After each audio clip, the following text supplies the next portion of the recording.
Good afternoon, everyone. My name is Valerie Smith. I'm president of Swarthmore College, and I am delighted to welcome you all to the annual McCabe Lecture, a highlight of Garnet Homecoming and Family Weekend. Thank you all so much for being here. No matter where you position yourself on the political spectrum, we can all agree that our country is in need of healing. Paul Young, class of 1992, believes that a good laugh may be just the thing to help us begin to heal. His lecture today is entitled, "An Urgent Case for Laughter." Please join me in welcoming Paul back to Swarthmore. Paul, it is wonderful to have you with us. Now, in a few moments, two of our McCabe scholars will formally introduce Paul Young. My job right now is to tell you about the person for whom this lecture is named. Thomas B. McCabe, a graduate of Swarthmore's class of 1915, was chairman and CEO of Scott Paper Company, chairman of the Board of Governors of the Federal Reserve System, and public governor of the New York Stock Exchange. Thomas McCabe believed deeply in the value of education, and he was widely honored for his contributions to the field. During his lifetime, he received honorary doctoral degrees from 15 colleges and universities, including Swarthmore and the Universities of Maryland and Delaware. President Harry Truman awarded him the Medal of Merit for his contributions to education, business, and government. Here at Swarthmore, McCabe's name, vision, foresight, and generosity endure. Generations of students have studied in the Thomas B. and Jeanette L. McCabe Library. The Scott Amphitheater, where new students celebrate first collection and graduating students receive their diplomas, was a gift from Mr. McCabe. The inaugural McCabe Lecture, established in Thomas McCabe's honor, was held in 1986.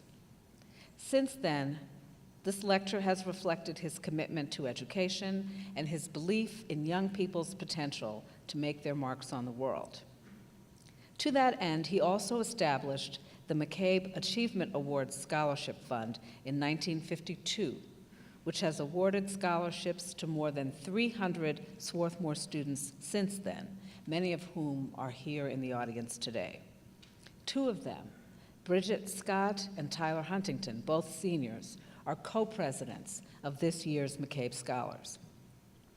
Tyler Huntington is a biology major and environmental studies minor from Danville, California. In addition to being a McCabe Scholar, he's also a Lang Opportunity Scholar and a research assistant in the Biodiversity and Environmental Sustainability Group. Tyler is a member of the Swarthmore Cycling Club, and he enjoys hiking, climbing, backpacking, and other outdoor activities with the Outsiders Club. Bridget Scott, who comes from Media, Pennsylvania, just down the road, is a biology and educational studies special major. Last year, she was a President's Sustainability Research Fellow. This year, she holds 2 campus internships, one at the Center for Innovation and Leadership, the other in the Office of Sustainability. She is also a member of the varsity volleyball and basketball teams. Please join me in welcoming McCabe co-presidents Tyler Huntington and Bridget Scott to the stage.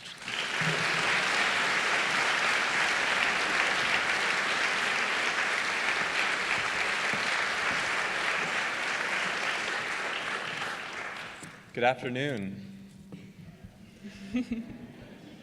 My name is Tyler, this is Bridget, and on behalf of the McCabe Scholars Society, we would like to welcome you all to the annual Thomas B. McCabe Memorial Lecture. This year, we have the absolute pleasure of introducing our speaker, Paul Young, class of 1992, who since graduating Swarthmore has led an illustrious career in film and TV production. Paul is the founding partner of Principato Young Entertainment, one of Hollywood's largest management production companies. Paul won an Emmy in 2016 for producing the Comedy Central series Key and Peele, which provides a playful yet relevant commentary on race. Principato Young also produces the Emmy-nominated comedy Blackish, aired on ABC. And in 2016, Principato Young's clients won 2 Oscars and 20 Emmys. Paul won a Weeby Award in 2016 for producing The Skinny, a comedic digital series exploring bulimia. That same year, he produced the summer blockbuster Central Intelligence, starring Dwayne Johnson and Kevin Hart, and Keanu, starring Keegan-Michael Key and Jordan Peele. Excuse me. Paul is now producing The Noise for AMC's Sundance Now, the first ever show created by and starring deaf artists. And from 1994 to 1995, Paul worked as a reporter for the Daily Variety. He then served as director of creative affairs for Paramount Pictures from 1995 to 1996. After leaving Paramount, Paul started undertaking the development of his own production venture, Principato Young, from the ground up. And during the early years of this endeavor, he also served as chairman of the Groundings Theater from 2001 to 2006. During that time, the theater jump-started the careers of actresses like Melissa McCarthy and Kristen Wiig. Paul graduated from Swarthmore with honors in 1992, and we welcome him back today to share his thoughts on the importance of laughter. I think we will all enjoy this opportunity to lighten up, especially all of us students in the midst of midterm season. And after a lively lunchtime conversation with Paul, and because the theme of this lecture is laughter, we want to give him a special welcome. So I'm going to invite Emma, Vice President of the McCabe Society, on stage to help us out with this right now. Okay. 5, 6, 7, 8. Here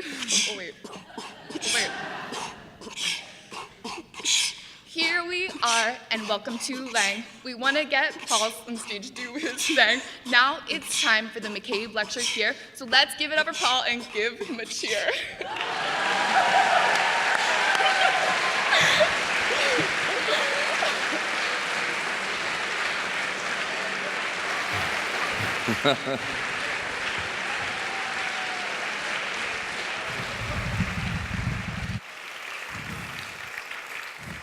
Wow, that was awesome. I asked them to rap for me, and they actually did it. So how's it going, Swarthmore? How's everyone doing?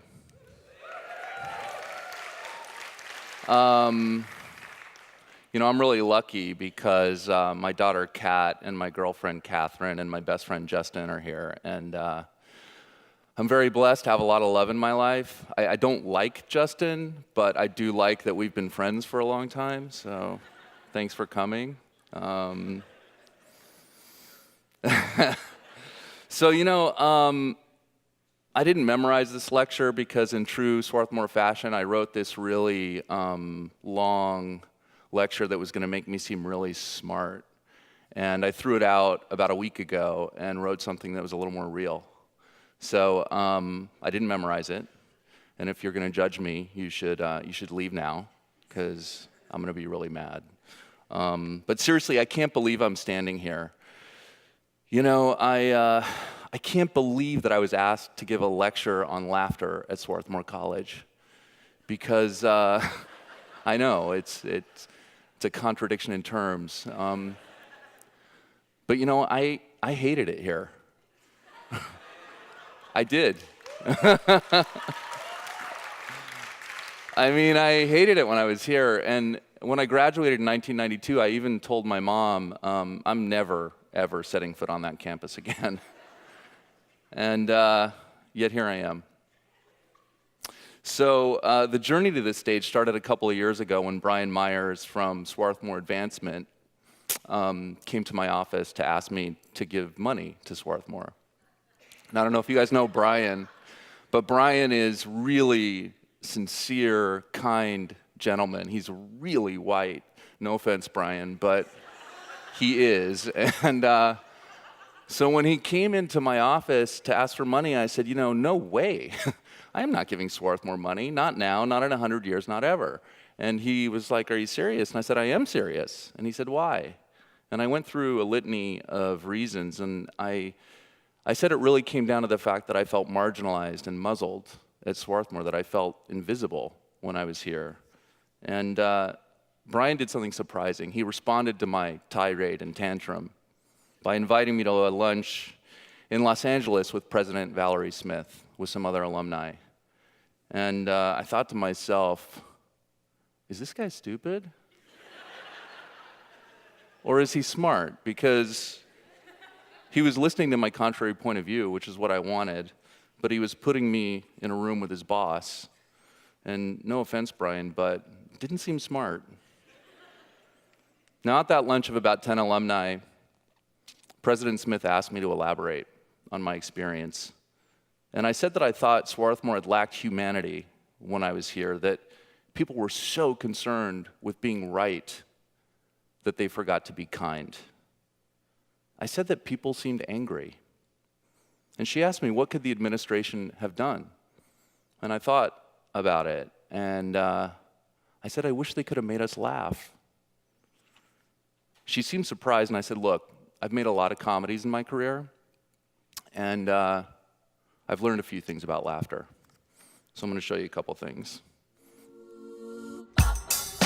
I got a plan. Might get us both killed, but if it works, it'll be a totally boss story. Cool? No, it's not cool. Cool. No, I said it's not cool.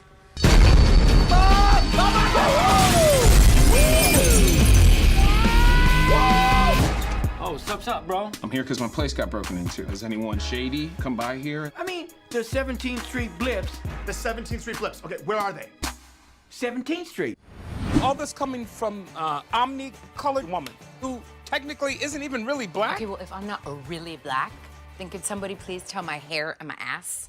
I'm a sexual person. She doesn't want to hear this. This is all very interesting, but this is a parent-teacher conference, and we're here to talk about your daughter. Good evening, my fellow Americans. With me, as always, is my anger translator, Luther. What'd it do? We're gonna do a little game we like to call Good Cop, Black Cop. It's good cop, bad cop. Well, whatever. I don't want to argue over semantics, okay? Good cop, black cop, black cop, same thing. You need help. Yeah, well, I could have your dad and Rancho Cucamonga, but I didn't, because I have ethics. Shut up! But thank you. I'm the RA of this whole dorm. Do you even know what it's like to have two? What? To what? What are you gonna say? Smart, intelligent women. Oh, Guy. Just leave me alone. Oh, leave me alone. I'm going away. Leave me alone. You know who else didn't like to party with old people? Adolf Hitler. All right, so, some of these shows don't have any apparent social value, I get it. But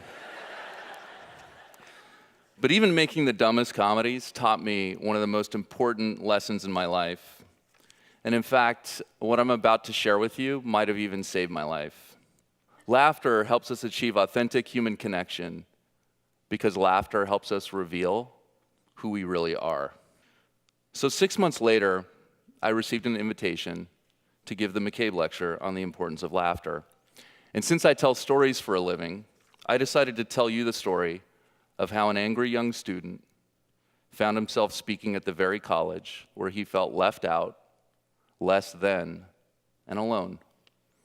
And how laughter helped that man go from feeling isolated and resentful in college to living a life filled with connection and gratitude. Now, I landed on this campus confused and angry. I was trying to make sense of a childhood that was sometimes blissful and sometimes brutal. It was blissful because I had a wonderful, loving mother. My mom was really interested in what I had to say. She honored me. She laughed with me. She could see me. My mom was my whole universe, and the universe was good. We were poor, and that was hard. Sometimes the water pipes would freeze in our little trailer, and we would have no running water in the dead of winter. And I remember having a crush on this girl in the 7th grade. I mean, the hugest crush. You remember what that was like. And every time I saw her, I would run in the other direction because I hadn't been able to shower for a week or more. And as if 7th grade crushes weren't hard enough, I mean, add bedhead and body odor to the mix. But I think the hardest part of being poor is that you're scared all the time and you don't know why. Now, the brutal part of being a kid was that I had a couple of bad stepdads. My second stepdad moved into our trailer from a halfway house. when I was 13. He had been in prison in New Mexico for armed robbery, and he was a heroin addict, and he was the better of the two. My first stepdad was named Ken, and Ken had served in Vietnam, and he was an alcoholic and a drug addict, and sometimes Ken was violent. Mom and I used to look forward to Ken's payday every 2 weeks because it meant we'd have the trailer all to ourselves. One Friday night, when I was in 6th grade, we decided to play Poor Sick Polly. Now, this is an amazing game.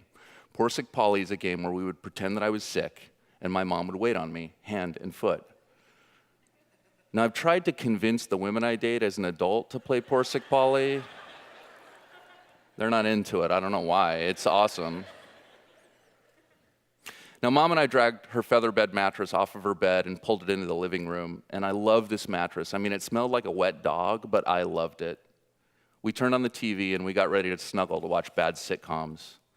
Now, it was snowing hard that night, and our trailer, the doorway had a window shaped like a diamond, and as a joke, I took a paper towel and wrote "Gone Fishin'" and taped it to the diamond window, because, no one was going to ruin a night of Poor Sick Polly. Mom had just cooked macaroni and cheese, and she was scooping it onto my plate. It was steaming hot, and it smelled so good, when suddenly we heard a car pull up into the driveway. Ken had unexpectedly come home. We didn't know what to do, so my mom said, "Turn off the TV," and she turned off the lights, and we ran with our steaming plates of macaroni and cheese into her bedroom and hid in her small closet. Now, I could hear Ken pounding on the door. "Let me in, you stupid bitch," he kept saying again and again. I was hyperventilating, and Mom held my hand to calm me down. Now, he pounded harder and harder, and suddenly it dawned on me it was winter. He would have a coat on. If he broke down the door, he would walk down the hall, open the closet to hang up his coat. He'd find us, and I believed he would kill us. Suddenly, we heard a loud crash, and Ken had broken down the door, and he was stomping down the hallway. And whenever I tell this story, I can hear the footsteps, and they sound like the march of a monster. He walked into the bedroom, and there was a long pause, and underneath the crack in the door, I could see his boot. He opened the door and turned on the light. It had one of those strings. I could smell the liquor on his breath. I shook like I was crying, but there were no tears. And Ken looked down at us, and he saw us sitting there with steaming plates of macaroni and cheese. "What the hell are you doing?" he asked. And without skipping a beat, Mom said, "Eating dinner?" And Ken was wasted, and all he could muster was, "Why?" So Mom told him, "Because we're hungry." And he just got confused and passed out. He was so wasted. Mom and I went back in the living room. We propped the door against the cold outside. We got in bed, ate our macaroni, and went to sleep. There were other nights where we weren't so lucky. So when I arrived here at Swarthmore, I was angry and confused.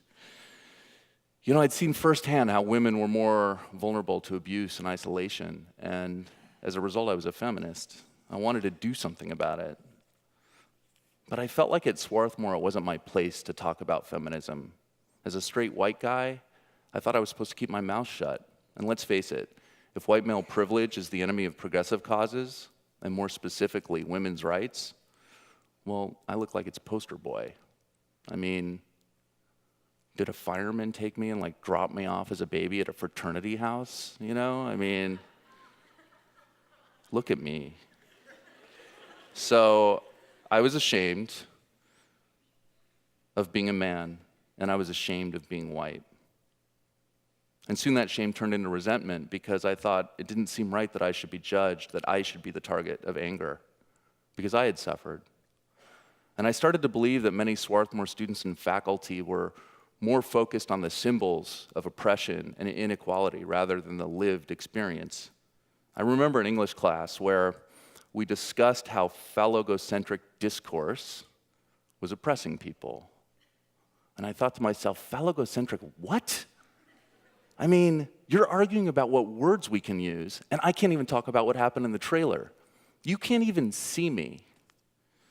Now, have you ever felt like the person that people think they see is different than who you are on the inside? I know I felt that way. Okay, I'm going to stop there. That was the first draft of my lecture, part of it. And I'm going to develop this story with you. Now, development is a term in Hollywood that means you give notes or feedback to improve a script. Like broadcast networks like ABC, they usually give notes to make the central character more likable or make the story more palatable. So if they gave us a note on this story, they'd say, can we make Paul a little less angry? He's really hard to like. Cable networks like Showtime love for things to be provocative, sometimes for shock value. They might say, can we have Paul act out in some way? Oh, I know. Let's have him sleep with a married professor because of his mommy issues. It's not a bad idea, actually, but... Now, I pride myself on something in my work that I believe makes me unique in Hollywood. I give notes to an artist to ensure that the story is authentic, that the artist is being true to his or her voice. Now, this is hard work because in order to be authentic, you have to be vulnerable. You have to reveal parts of yourself that you might prefer to keep hidden.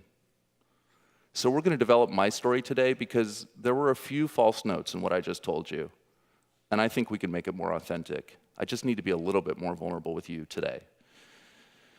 Now, as I mentioned before, I work with artists as a manager and producer. That basically means I help them choose what to write, I develop the material, we sell it to a network or studio, and we make it. Now, I have such immense respect for artists because of their willingness to be vulnerable in their work, which in success is seen by millions of people. And we often find our way to that vulnerability through laughter, especially when we laugh about our worst flaws and fears. So in other words, laughter is a gateway to vulnerability. Let me give you a few examples. I produced a show a few years ago called Married on FX. Now, it explored how challenging and painful it is to maintain intimacy in a long-lasting marriage. And for people my age in here, I'm sure you have no idea what that's like.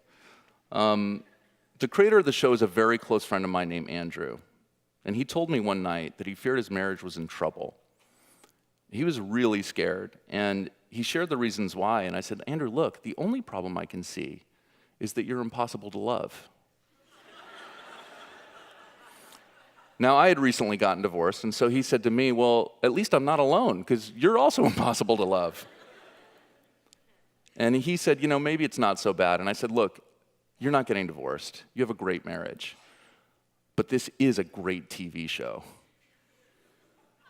Andrew stayed married, and we made a show called Married. Now, an artist has to be vulnerable in order to access what's true, as I've said, and that kind of work almost always resonates with an audience. And it's counterintuitive because it means that an artist has to stop wanting approval. And trying to get a network to buy your show is by definition wanting approval.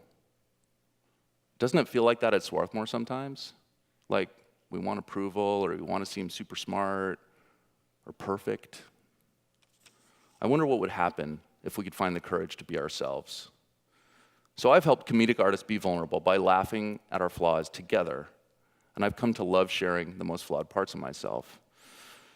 I've come to love sharing the most flawed parts of myself. Just wait, I'm going to do it in a minute. That's right, though. It's changed my life for the better. So I signed the actor Anthony Anderson about 20 years ago when I was first starting out. It's Anthony. I think he's pretty and funny. Anthony and I would often joke about the ways that we were screwed up. Anthony loved to tease me about the fact that I tended to date women who were as damaged as I was. And he gave me a nickname even about it. Now, soon after I got married to a wonderful woman who was healthy and happy. At my wedding, Anthony decided to give an impromptu toast. He stood up in front of everybody, our families and friends, and he said, I've been worried about Paul for a long time because he's always been trying to save broken women. I used to call him Captain Save-A-Ho. So here's a toast to Cheryl for saving Captain Save-A-Ho. It's kind of beautiful, if you ask me. Yeah, we like to laugh at our pain and our flaws. Now, as soon as Anthony became successful, he talked about wanting to explore the dynamics of being a rich and famous black man from Compton raising kids who were way more privileged than he was. And I worried about the same thing because of my daughter, Kat, and we talked about how to best tell that story. I co-managed Anthony with a really gifted manager and producer named Brian Dobbins. Brian also managed a writer named Kenya Barris, who was living a similar experience, and he had the idea of putting them together. And the result was a show called Blackish that's a hit on ABC. And I know from talking to Kenya and Anthony that being a black man in Hollywood can be hard, and sometimes for Kenya, he felt like he had to fit in on all-white writing staffs, and he had to explore that vulnerability for the show to be real. So one of the reasons why I think it's so great is the artists are willing to be vulnerable. Now, more recently, I signed a courageous comedic artist named Jessie Conweiler. 4 years ago, I saw her short film called Meet My Rapist that Jessie wrote and directed, and in which she also starred. Now, 10 years prior, Jessie had been raped, and at age 27, she made a comedic short film about this horrible trauma. And when I saw it, I knew I had to work with her. When I signed Jessie, I asked her what I asked most new artists. If you could make anything and you didn't have to worry about it selling, what would you make? And without skipping a beat, she's like, oh, I'd make a comedy about my bulimia. We'd call it The Skinny. And I was like, great, let's make that. And she goes, I just told you, nobody wants that. Nobody wants to hear about my bulimia. And I said, I think they will. We wound up making The Skinny as a web series for a company called Refinery 29. And it was the first ever digital series to premiere at the Sundance Film Festival. And we're now developing it as a TV show. We got there because Jessie was willing to stop trying to win approval and reveal herself. And laughter was the doorway. You know, a huge reason why Jessie and I work so well together is because we can laugh about our many flaws. Bulimia is a form of addiction, and I also went through a self-destructive period where I abused drugs and alcohol, and I got sober with the help of a 12-step program.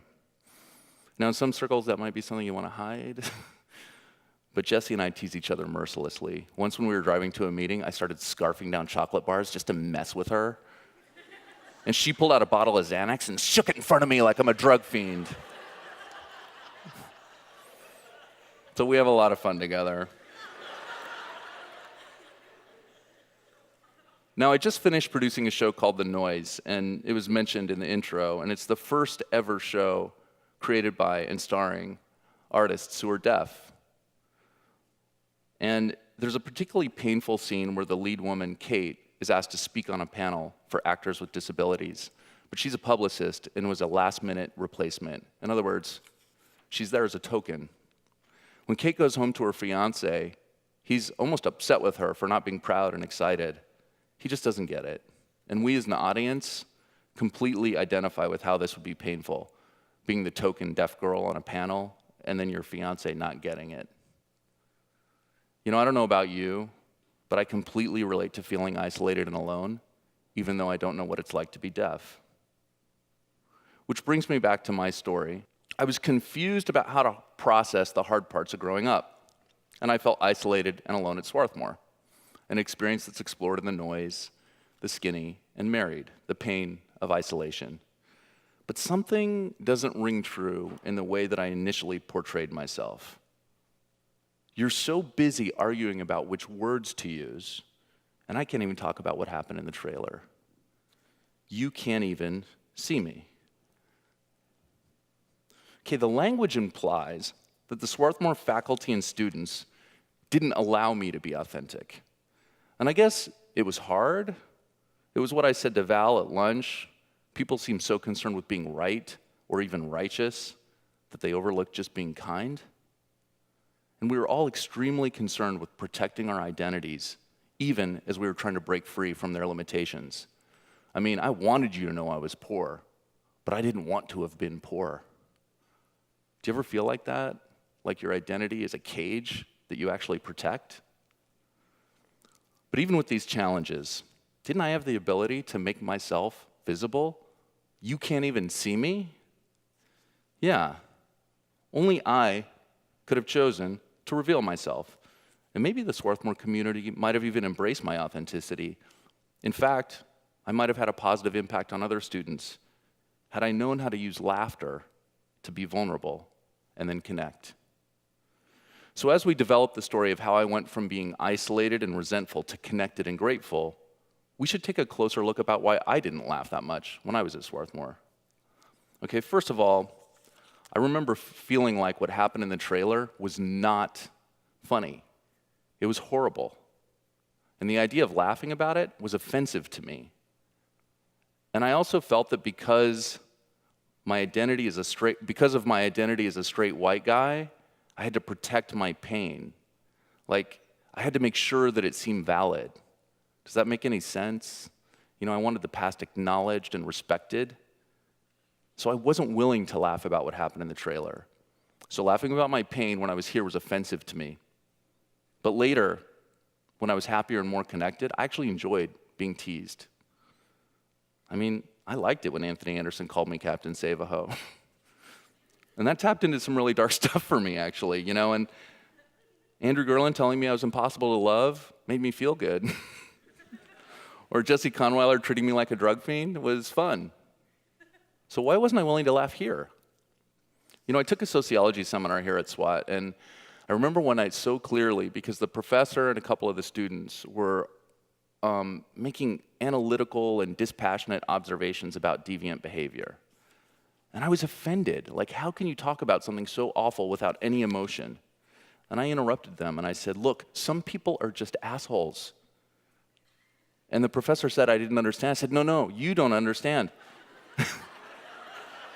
Some people are just assholes, and all this analysis is making excuses. Okay. So I thought I had to stay mad about what happened in the trailer.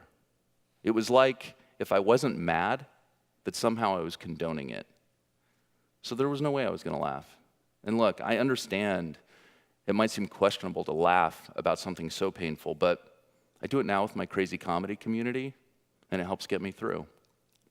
You know the movie It's a Wonderful Life, which shows what would have happened if George Bailey had never been born?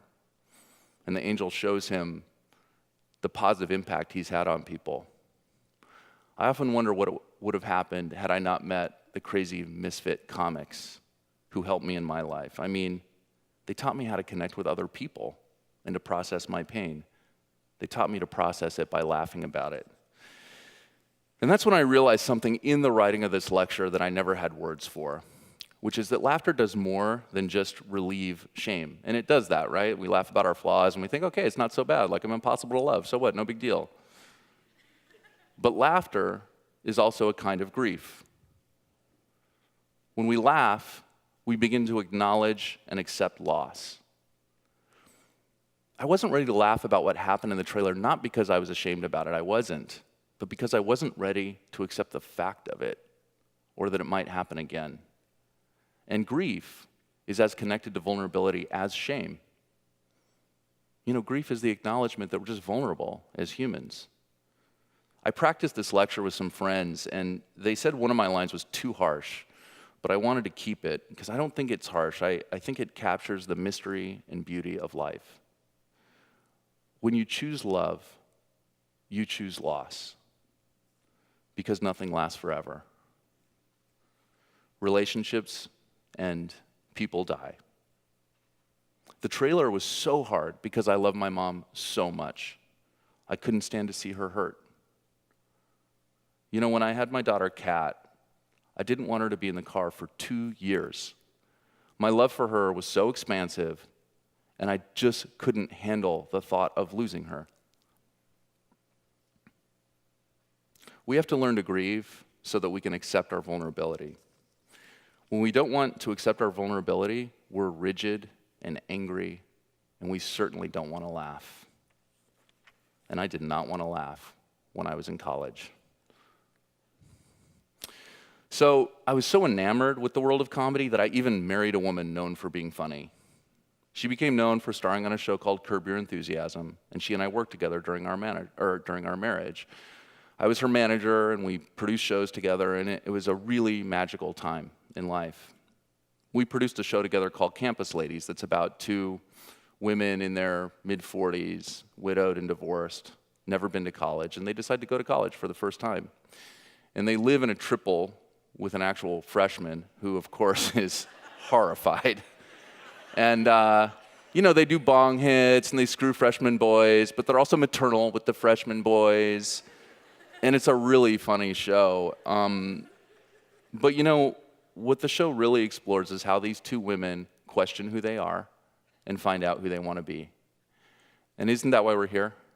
You know, to find out who we are and how we can best contribute to the world.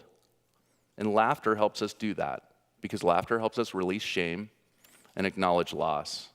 Laughter helps us reveal who we really are. So after 8 years of marriage, Cheryl and I got divorced. And today she's truly a part of my family, or maybe I'm a part of hers. You know, my daughter Kat is dyslexic, and when she was 10 years old, she said, "Dad, you don't have to spend another birthday weekend at the home of my stepfather." This had become a tradition for the past few years, me spending summers with my ex-wife and her husband and his family. She said, "You and I can just do something together." And I was like, you know what, I actually like going there. You know, they're like family to me. Mom's like a sister to me. And Kat said, "Okay, that's creepy, because it means you had a kid with your sister, and it's probably why I'm dyslexic."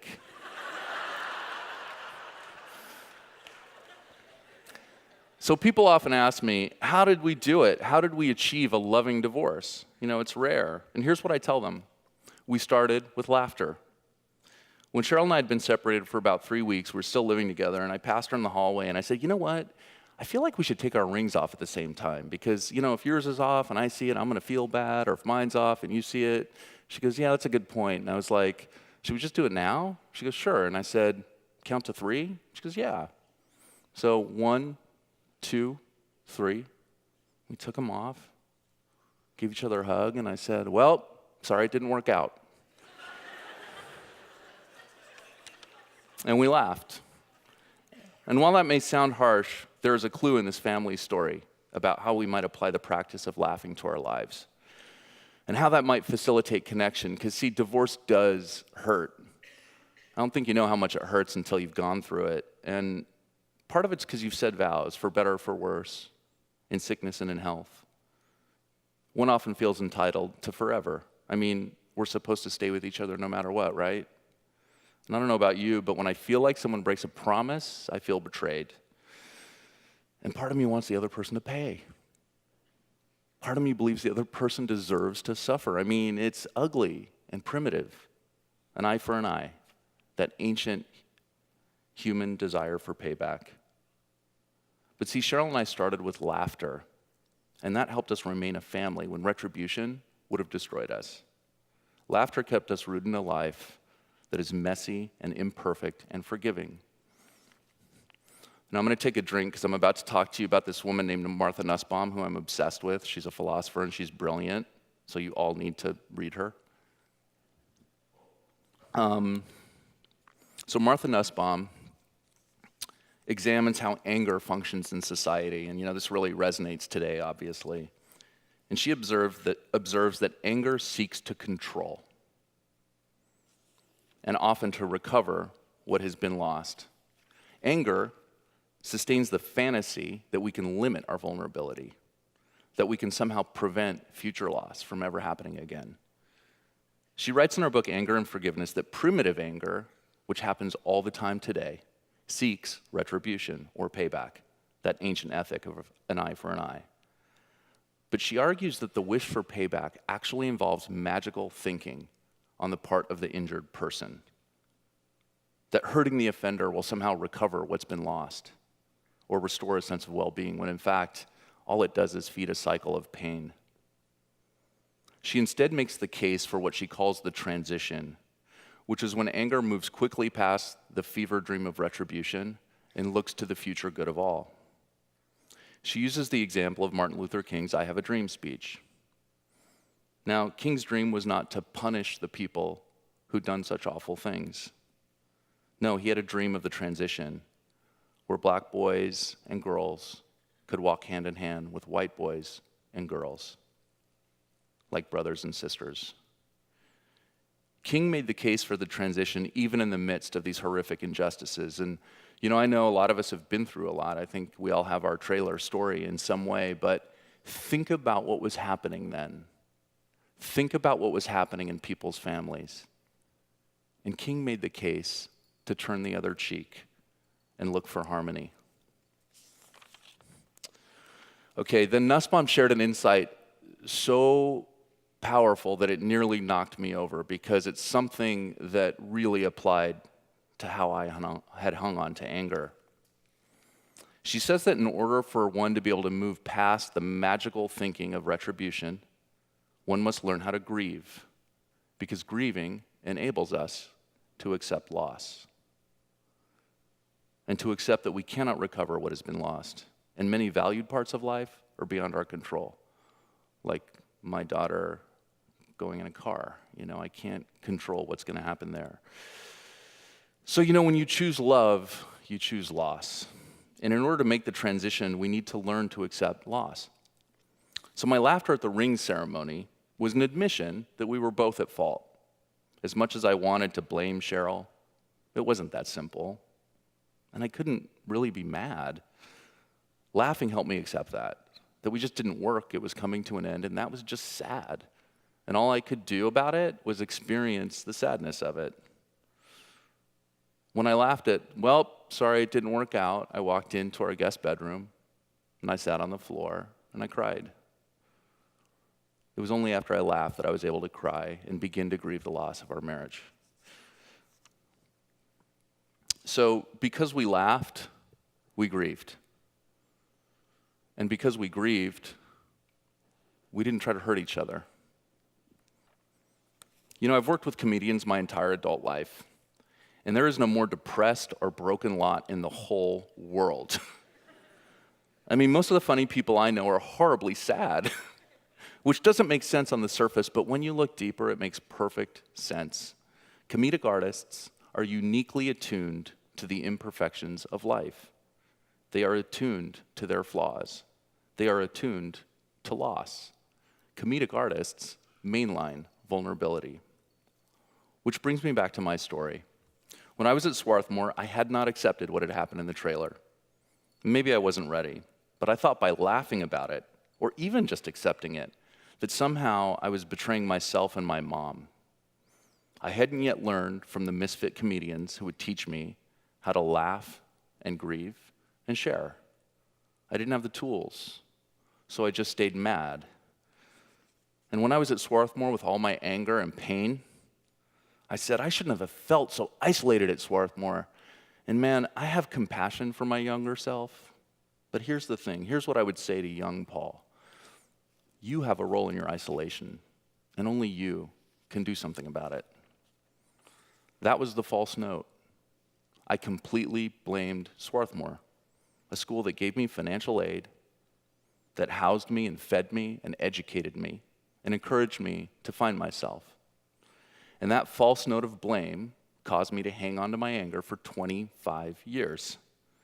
So when Brian came into my office and wanted something from me, I mean, what a perfect opportunity for a little bit of payback.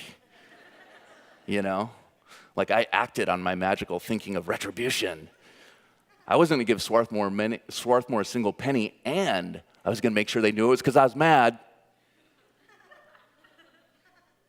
But Brian and Val, I want to thank them so sincerely because, their invitation to speak helped save me from my magical thinking.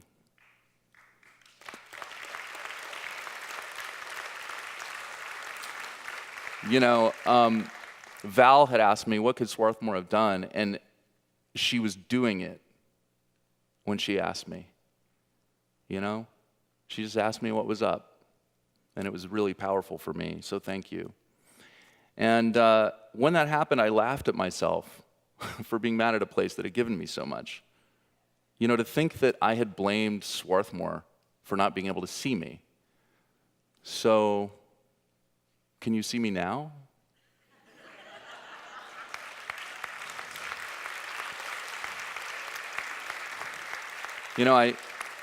I feel like you can, and I shared with you that I grew up poor and scared, that I blamed you for my loneliness in college, that I abused drugs and alcohol and eventually got sober, that sometimes I feel impossible to love, and now I'm divorced, and then I have like a thing for broken women. I mean, You know what, though? It feels good to be seen by you. And by the way, I'm way more broken than anyone else.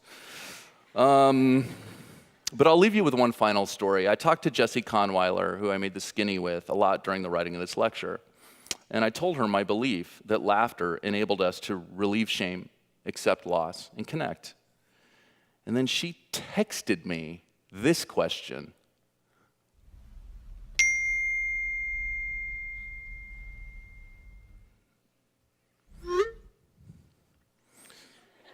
I mean, Jessie, that's not a text. That's a conversation.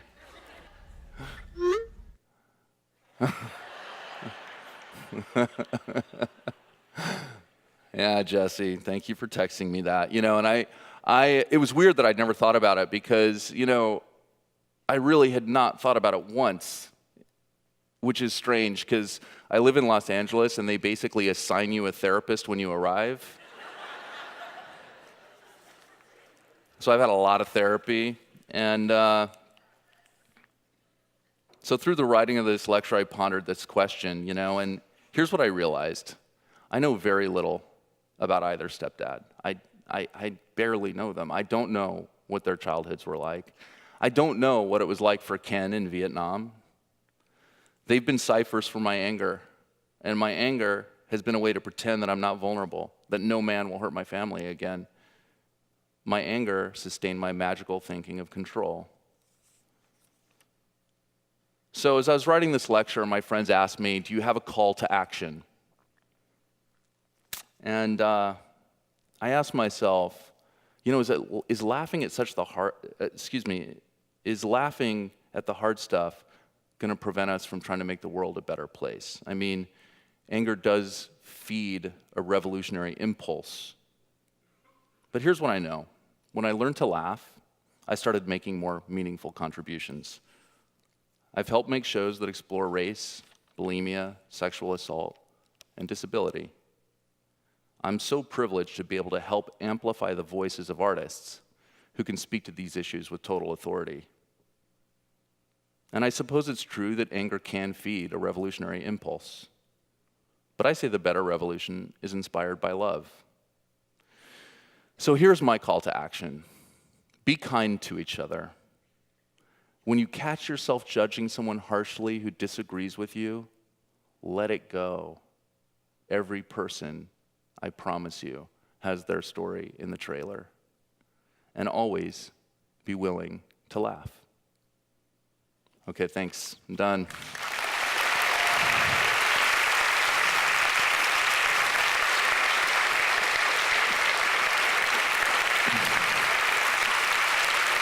Thank you.